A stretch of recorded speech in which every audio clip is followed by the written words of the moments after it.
সাফল্যের সঙ্গে চতুর্থবার পেরিয়ে পঞ্চমবারে হতে চলেছে শ্রীমদ্ ভাগবত কথা ও রামকথা। অত্যন্ত জনপ্রিয় কথাবাচিকা সাধ্বী রাধিকা কিশোরী আসছেন এবার মুর্শিদাবাদের জেলার ফারাক্কা ব্লকের বাহাদুরপুর অঞ্চলে শ্রীমদ্ ভাগবত কথা ও রামকথা পাঠ করতে। প্রতি বছরের মতো এবছরও বৃহস্পতিবার থেকে শুরু করে ২৬শে ফেব্রুয়ারি পর্যন্ত ৭ দিনব্যাপী চলবে ধর্মীয় এই অনুষ্ঠান।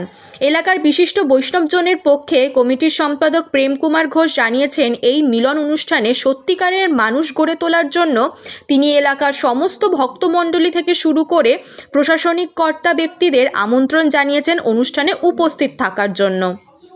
বৃহস্পতিবার সকালে প্রায় ১,০০০ জন মহিলাদের নিয়ে গোটা এলাকা পরিক্রম করে মাটির কলসে জল ভরে নিয়ে আসেন মন্দিরে। উপস্থিত আছেন কমিটির সম্পাদক প্রেম কুমার ঘোষ, সভাপতি অজিত কুমার সাহা, সদস্য সুরেন্দ্র ঘোষ, কুমুদ রঞ্জন সাহা, মিঠুন সাহা, শম্ভু ঘোষ সহ অন্যান্যরা।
আমাদের মহাশিবরাত্রি উপলক্ষে বাহাদুরপুর সার্বজনীন দুর্গাপূজা কমিটি এবং ভাগবত কমিটি যৌথ উদ্যোগে এলাকাবাসী সমস্ত গ্রামের, বাহাদুরপুর গ্রামের অঞ্চলের মধ্যে যতগুলো গ্রাম আছে সব এলাকা থেকে আমাদের এই গ্রামের এই ভাগবত কমিটিতে আছে। তারা সবারই উদ্যোগ, প্রতি বছর এবার নিয়ে 4 বছর হচ্ছে।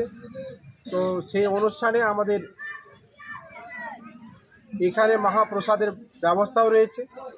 সপ্তদিবসীয় অনুষ্ঠান 7 দিন ধরে চলবে। আজকে প্রথম দিন 20 তারিখ থেকে শুরু হচ্ছে এবং 26 তারিখ মহাশিবরাত্রির দিন হয়ে শেষ হবে।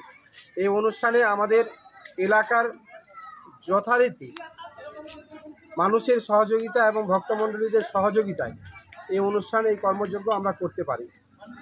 তাই এই এলাকার মানুষকে আমরা আহ্বান করব, সকল ভক্ত শ্রোতাদের এবং আমাদের অতিথিদের এবং থানা প্রশাসন সবাই আমাদের সহযোগিতা করেছে। সবাই আমাদের অনুষ্ঠানে আসার জন্য আমরা আমন্ত্রণ করেছি। যদি ওনারা আসেন আমাদের আরও ভালো হবে। এই অনুষ্ঠান সম্পূর্ণরূপে একটা ভালো বার্তা মানুষের মধ্যে, এবং এই যে ধর্মীয় একটা অনুষ্ঠান, এই অনুষ্ঠানে আমরা মানুষকে একটা মিলনের বার্তা দিতে চাই। মানুষকে সঙ্গে নিয়ে চলার একটা শিক্ষা, জ্ঞান সব কিছু এর মধ্যে রয়েছে। এখানকার মানুষ আমরা পূর্ণাঙ্গভাবে যে বাহাদুরপুর অঞ্চলে যতগুলো কমিটির লোকজন আছি আমরা সমস্ত মানুষের পাশে থেকে এই মানুষগুলো যারা আসবে তাদের আসা যাওয়া থেকে শুরু করে সমস্ত রকমভাবে তাদের পাশে থেকে সহযোগিতা আমরা করব। তাই আমরা চাই যে ফারাক্কা ব্লকে এত বড় অনুষ্ঠান একটা হচ্ছে, এই অনুষ্ঠানে আপনারা সকলে আসুন এবং সহযোগিতার হাতও বাড়াবেন। আপনারা পাশে থেকে এই অনুষ্ঠানকে অনুষ্ঠিত করছেন তার সমাপ্তি ঘটাবেন সবাই থেকে। সবার কাছে আমরা এই কমিটির তরফ থেকে আমরা আহ্বান করছি, বারবার অনুরোধ করছি সবাই যেন এই অনুষ্ঠানে যেন আসে, এবং আমরা যদি ভুল ত্রুটি করে থাকি বা কারো আমন্ত্রণ যদি ছুটে থাকে সেটা আমরা কমিটির তরফ থেকে আমরা বিনীতভাবে আমরা ক্ষমাপ্রার্থী। কারণ আমরা সকলেই প্রতি বছরের ন্যায় আমরা এই অনুষ্ঠানটা করছি, খুব ভালো লাগছে। ঠান্ডা মৌসুমও রয়েছে, মানুষ যাতে আমাদের খুশি মনে সবাই যেন আসে। আমি প্রেম কুমার ঘোষ, এই কমিটির আমি সেক্রেটারি সম্পাদক। আমার সঙ্গে আমাদের প্রকাশ দা আছেন, আমাদের এই কমিটির সহ সম্পাদক। আমাদের কমিটির সকল সদস্য আছেন, আমাদের কমিটির সভাপতি থেকে শুরু করে সকলেই এই উদ্যোগ নিয়ে